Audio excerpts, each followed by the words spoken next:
The school, country schools then, we had 2 in the township, which showed, and there was only 5 to 7 kids in our school too. And I was only one in my grade most of the time, so you kind of, depends on your teacher, you could move pretty fast or move pretty slow in school. But when I was 7th grade, we moved back into the Depression came along, of course, in 1927, 29 rather, and prices went up when the drought and grasshoppers hit that same time. So most people lost their place. My dad turned it back to the bank, and then we started went back on a rental housing there for the next few years, and moved back into the consolidated district. Had a school bus in the town then. Most of the farmers and ranchers went broke during the Depression, didn't they? Just about the whole state owned by the banks. Yeah, the life was worth less than the taxes by the early 30s, and when the grasshoppers came in, they ate the crops. In the drought, the crops didn't grow. We planted corn and grain in 1934 that never sprouted the next year when it rained, and so they all went broke. And as I say, they even turned the land back to the state. So the state lost all their tax base. The state wasn't big for them because they had no taxes coming in. I know our local banker was a dearly beloved person because he stood by the farmers. He knew, well, I guess if he didn't, he wouldn't have any business either. But by the time times were good, he was still there, and so were they. He really lent the money and stuff. And no money to carry them, but a lot of banks went broke too. And of course, that wiped out even more things. So the population thinned out a lot, and in the long term, it was the only thing that kept the country going. At least half the people left the farms in the rural areas, went to the West Coast and Washington and Oregon and Everett, Indiana and Ohio. Chicago has, even though Chicago's called the Windy City, maybe for That's different because reason. of the people, not because of the Well, anyway, that dust would blow into your house. It would be along the windows. It would be real thick, and our neighbors moved into town during the winter, and when they came back, they said they had to use a shovel to shovel out the dirt that had come in. Now, most of the houses weren't warm, they weren't as solid as they are today. The windows, they were drafty, that's the word we used. You could feel the wind around the corners, but the dust storms were terrible. You could look outside and just see dust filling the air. Do you remember that? Yeah, it'd be drifting. The ditches would drift full along the roads, and some places were real bad. They drifted around the buildings and drifted over the fences, the windbreaks even. Dirt piled up.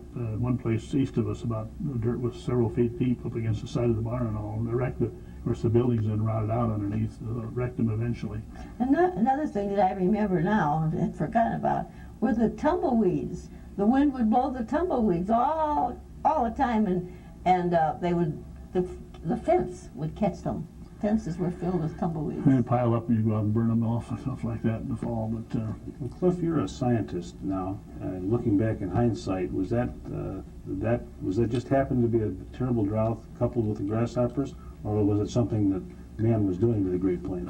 Well, they didn't farm as well as they do now. They didn't with horses again. You can't farm as diligently, so they weren't as careful about keeping a little stubble on the ground. They learned to cover the ground a little better and not leave bare ground whenever you could avoid it. And so, but even then, I think when it's real dry, nothing grows, so it's going to blow anyway. So it made the combination of the drought and the older farming methods made it a little worse. Now they farm with tractors and they keep more vegetation on the ground. They're required everyone tries to hold some vegetation, which retards the wind erosion. But the grasshoppers, they've hit a time or two since, and now they can spray them and do a better job. But I don't think that was a bad combination, real vicious combination. The drought was the worst. Haven't had any drought as bad as a couple of years in there since. We talked about the Mormon crickets coming in one year too, but I don't have many memories of them. They must not have been as bad. They didn't bother us. They thought they would. Yeah. We used to have huge crops. We couldn't get any money for them because of the Depression. We had so much wheat that the elevators in town wouldn't take it, and in some cases they had to stack it on the ground. There were piles of wheat in our yard. In 1932, that was a big crop year. I did get a lot of rain in 1932, and we had wheat stacked up all over the place in the barns and shed it. But price wasn't any good. And I remember Dad, my brother, uncle, then rented a boxcar, shipped the wheat all the way to Minneapolis because they couldn't sell at the local elevator. They lost money on the deal. It cost more to rent the car than they could get out of the difference in price. So it was. But what they did, at least what my dad did was trade the milled wheat with the storekeeper in town for shoes for all of us, because the storekeeper could sell the flour. You could take it and get it milled. You had a truck, you could haul it to a mill, get it milled, bring back the flour and barter the flour. You had a lot of bread. And then in order to make ends meet, my dad became a trucker as well as a farmer. And he would haul cattle to Sioux City, Iowa, and is that Sioux Falls, I think, also. They had big meat stockyards. Stockyards, there, meat packing industries there in those days. And I can remember he had to wear this belt around him because it was so hard riding in that old truck. It hurt his My dad back. also took, he ran a mail route for a few years, went way north of Vivian, and Is that on horseback? well, he had cars when the weather was good. When the weather was bad, the roads get muddy because there's no gravel or hard surface roads. He'd go horseback, and he'd have a spare horse stabled way up the other end of the route. It was about a 30-mile round trip. And he would have to ride, he'd switch horses off because it's heavy going in the mud. It's 30 miles, it's kind of long for a horse. And he'd have the mail stacks, of course, as he took out. And your father also worked for WPA. Yeah, that came out in the early 30s during the Depression. They started to build these big dams, which was a godsend to the country out there. And they would you'd have horses, and you'd get a little more money for your horses, and as well as if you didn't have horses, you just worked as a laborer. And they'd scrape up dirt and build these large reservoirs across the creeks, in which they built them big enough that with a crew of people, you could build them big enough to hold water year-round, whereas before that, the dams we built were relatively small and usually dried up in dry years.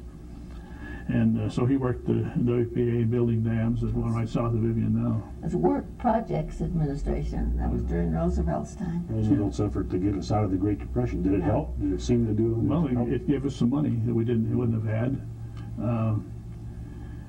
And actually did another thing. They bought up during the real dry year in 1934. We dried out completely, and we had to sell most of our cattle. We had built a fairly good herd built up by then, but we sold. The government bought them, and they put some down into some of the other areas and stocked up give some cattle to people in Missouri and Arkansas. They had vegetative feed.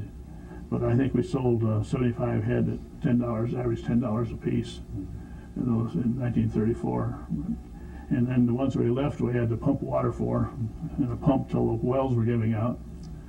And then we Dad shipped them down the eastern part of the state and gave a third of them to get them wintered. So we come back out of that with 25 cows, I think, over 100 head. You said you pumped water all day long every day for when you were 14 for cattle? Well, until we sold off those 75 head, we pumped all day for them. I remember my dad drilling wells. They had a well digger come in and dig wells, and they dug wells all over, and they couldn't get wells that had much water. So finally he heard that you could witch, and he didn't believe in that stuff, but he had a guy come to witch. He had a piece from a willow, and he'd hold it in his hands like this, and supposedly that willow would twist right in your hands and point to a place where there was water. And sure enough, this willow pointed to the ground somewhere, and they put a well down and they got water there. It actually worked. So there is something to that old wise tale. Even so, it would have water, and they put it in the tanks for the cattle to drink, and it wasn't enough. They had to go from place to place to get enough, but it did help. Yeah, we dug some wells in too, and also By the same well diggers. I didn't know Cliff at that time. He lived a long ways away from us. 12 miles.